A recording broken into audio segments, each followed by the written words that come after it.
अस्सलाम वालेकुम dear students. इस वीडियो लेक्चर में हम लोग फंडामेंटल फोर्सेस ऑफ यूनिवर्स के बारे में स्टडी करने वाले हैं कि हमारे जो यूनिवर्स है वो बुनियादी तौर पे किन किन फोर्सेस से मिल के बनी है। तो ये सबसे पहले strong nuclear force, electromagnetic force, weak nuclear force, gravitational force. Strong nuclear force ऐसी फोर्स होती है जिसकी रेंज सबसे कम होती है और ये स्ट्रॉन्गेस्ट होती है। इलेक्ट्रोमैग्नेटिक फोर्स उससे वीक होती है और वीक न्यूक्लियर फोर्स मज़ीद वीकर फोर्स होती है इन दोनों से जो ऊपर वाली हैं। और जो ग्रेविटेशनल फोर्स है ये वीकेस्ट है ऊपर वाले जो तीनों हैं। मींस कि ये एरो की जो डायरेक्शन ये शो कर रहा है कि हम लोग स्ट्रॉन्गेस्ट से वीकेस्ट फोर्स की तरफ जा रहे हैं। जब हम वन बाय वन इनको स्टडी करते हैं, स्ट्रॉन्ग न्यूक्लियर फोर्स, इसके नाम से ही जाहिर है कि ये न्यूक्लियर फोर्स है तो ये सिर्फ न्यूक्लियस की रेंज तक होगी। इसकी जो रेंज है वो जस्ट न्यूक्लियस तक है, न्यूक्लियस के बाहर इसकी रेंज ख़त्म हो जाती है। जितनी ज़्यादा रेंज होगी इतनी वीक फोर्स होगी और जितनी कम रेंज होगी इतनी स्ट्रॉन्गेस्ट फोर्स होगी। ये अगर ये इसका सब एटॉमिक पार्टिकल पे चले जाएं तो आपको पता है कि न्यूक्लियस में प्रोटॉन होते हैं और न्यूट्रॉन होते हैं। और मज़ीद अगर हम सब एटॉमिक पार्टिकल पे चले जाएं तो प्रोटॉन किस पे मुश्तमिल होता है? क्वार्क्स पे मुश्तमिल होता है। तो बेसिकली जो स्ट्रॉन्ग न्यूक्लियर फोर्स है वो क्वार्क्स के दरमियान फोर्स पाई जाती है। अच्छा, अगर हम बात करें इलेक्ट्रोमैग्नेटिक फ़ोर्स की, इलेक्ट्रोमैग्नेटिक फ़ोर्स में टर्म से जैसे कि जाहिर है इसमें इलेक्ट्रिक फ़ोर्स भी रोल प्ले करेगी और मैग्नेटिक फ़ोर्स भी रोल प्ले करेगी। जो इलेक्ट्रिक फ़ोर्स होती है वो यूँ समझ लें कि जो इलेक्ट्रिक फील्ड की वजह से प्रोड्यूस होती है। और इलेक्ट्रिक फील्ड किसकी वजह से प्रोड्यूस होती है? चार्जेस की वजह से एट रेस्ट पे। और मैग्नेटिक फोर्स किसकी वजह से प्रोड्यूस होती है? जब वो चार्जेस मूव करते हैं, मींस कि जब करंट फ्लो होता है। तो ये जो इन दोनों का सम है, मींस कि जब चार्जेस एट रेस्ट हों, ये चार्जेस जब मूव कर रहे हैं तो उन सब को मिला के जो इफ़ेक्ट प्रोड्यूस होता है उसको बोलते हैं इलेक्ट्रोमैग्नेटिक। और वो जो फोर्स अप्लाई करेंगे किसी भी चीज़ पे उसको बोलते हैं इलेक्ट्रोमैग्नेटिक फोर्स। अब जैसे कि मैंने प्रीवियस स्लाइड में बताया कि इसकी रेंज ज़्यादा है, रेंज ज़्यादा है स्ट्रॉन्ग न्यूक्लियर फोर्स से, तो क्या होगा? इसकी जो मैग्नीट्यूड है वो कम होगी। तो ये इधर लिखा हुआ है weaker than strong nuclear force, और इसकी जो रेंज है वो ऑब्वियसली ज़्यादा होगी, तभी इसकी जो स्ट्रेंथ है वो कम है।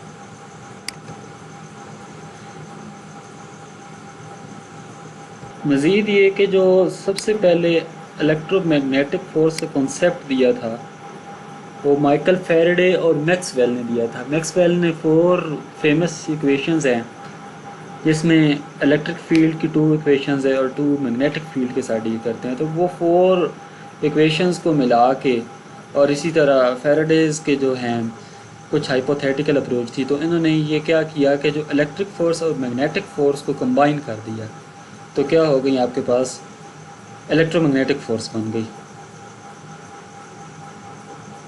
अच्छा, ये वीक न्यूक्लियर फोर्स बेसिकली तब एग्जिस्ट करती है जब डीके प्रोसेस होते हैं। डीके प्रोसेस कब होते हैं? जब हमारे पास अनस्टेबल न्यूक्लियाई होता है। तो वो किस में डीके हो जाता है? हमने पीछे पढ़ा था रेडियोएक्टिविटी के आर्टिकल में कि जब हमारे पास कुछ ऐसे एलिमेंट होते हैं जो खुद ब खुद डिके कर जाते हैं। क्यों डिके कर जाते हैं? स्टेबिलिटी गेन करने के लिए।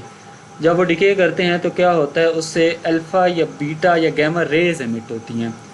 तो ये जो बीटा रेडिएशंस एमिट होती हैं उस दौरान जो हमारे पास फोर्स एग्जिस्ट होती है वो आपके पास वीक न्यूक्लियर फोर्स एग्जिस्ट होती है, जो कि डिके जो है उसको डील करती है, न्यूक्लियर डिके को डील करती है।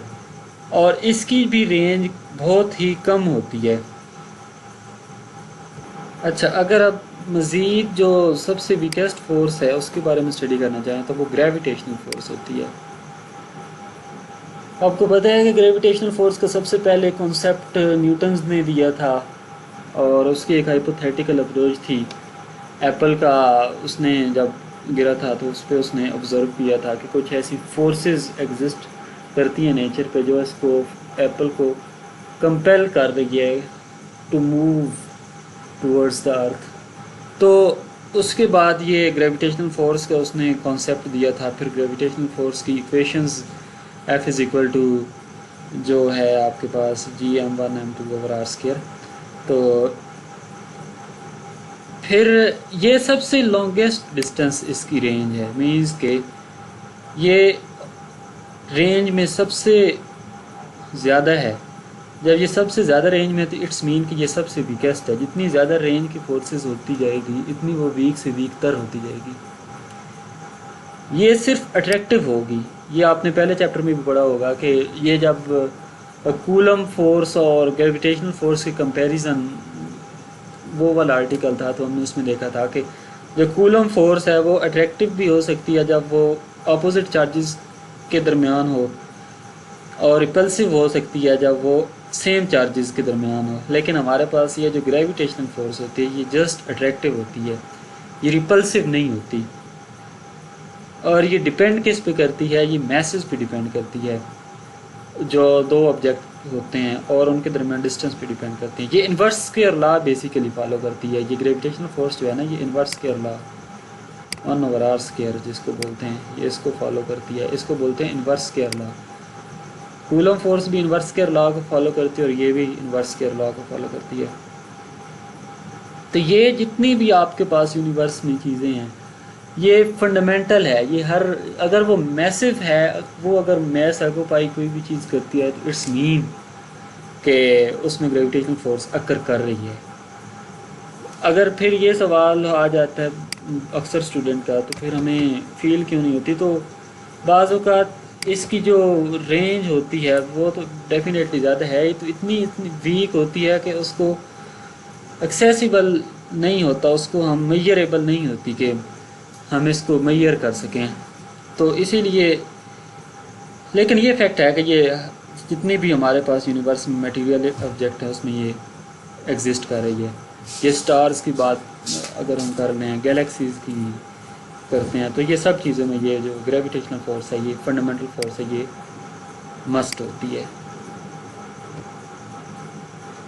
अच्छा, ये जो बुक है आपकी, इससे अगर हम बात करें तो इधर ये इन्होंने 5 मेंशन की हुई है, लेकिन क्योंकि ये पुरानी बुक है, एडिशन चेंज नहीं हुआ, लेकिन अब फंडामेंटल फोर्सेस 4 गिनी जाती हैं। इसके अकॉर्डिंग ग्रेविटेशनल फोर्स है, मैग्नेटिक फोर्स है, इलेक्ट्रिक फोर्स है। मैंने आपको बताया कि मैक्सवेल और फैराडेज ने इसको कंबाइन करके एक फोर्स कर दी थी। फिर वीक न्यूक्लियर फोर्स आ जाती है और स्ट्रॉन्ग न्यूक्लियर फोर्स आ जाती है। मज़ीद ये इसकी यूनिफिकेशन के बाद डॉक्टर अब्दुल सलाम जो कि पाकिस्तान के फर्स्ट हैं नोबेल लॉरिएट, 1979 में उनको मिला था unification of weak nuclear force और इलेक्ट्रोमैग्नेटिक फोर्स। मींस के उसने क्या किया था, फैराडेज और मैक्सवेल ने जो इन दोनों को मिला के एक फोर्स बनाई थी जिसको इलेक्ट्रोमैग्नेटिक फोर्स बोलते हैं, उसको फिर उसने मज़ीद क्या किया, इसके साथ मिला के एक फ़ोर्स बना दिया। तो फिर उस पर ये जो फिजिसिस्ट थे इनको नोबेल प्राइज़ मिला था 1979 में। क्यों मिला था? इन्होंने यूनिफाई कर दिया था ये जो फोर्सेस थी मज़ीद इनको, कि जो इलेक्ट्रोमैग्नेटिक फोर्स और वीक न्यूक्लियर फोर्स को एक ही फोर्स में कंपाइल कर दिया था, जिसकी वजह से उसको अब्दुल सलाम को नोबेल प्राइज़ मिला था।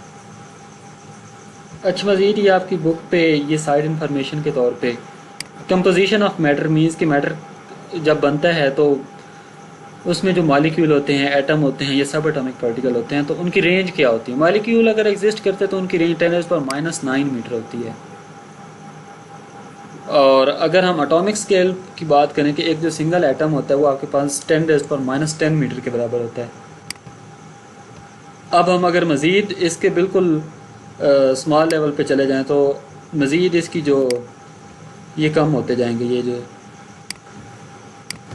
10⁻⁹ से 10⁻10 हुआ। 10⁻10 से फिर ये छोटे स्केल पे न्यूक्लियस है, मैंने आपको बताया था कि 10⁻−15 मीटर, इसकी रेंज बहुत ही कम होती है। अगर न्यूक्लियस को हम मज़ीद एक इसके छोटे लेवल पे चले जाएं, इसको मज़ीद इसके अंदर जाके देखें तो जो सब एटॉमिक पार्टिकल होंगे जो कि न्यूक्लियस के अंदर होंगे, तो वो जो इसकी रेंज होगी न्यूक्लियस की बेसिकली वो 10⁻−15 से न्यूक्लियस की जो रेंज हो आपके पास वो 10⁻−15 होगी। अगर हम मज़ीद फिर इसके अंदर जो प्रोटॉन और न्यूट्रॉन की रेंज की बात करते हैं तो आपके पास वो इससे मज़ीद कम होती जाएगी। अगर मज़ीद कम होती जाएगी मीन्स कि वो 10⁻−15 से 10⁻−16 या इस रेंज में होंगी।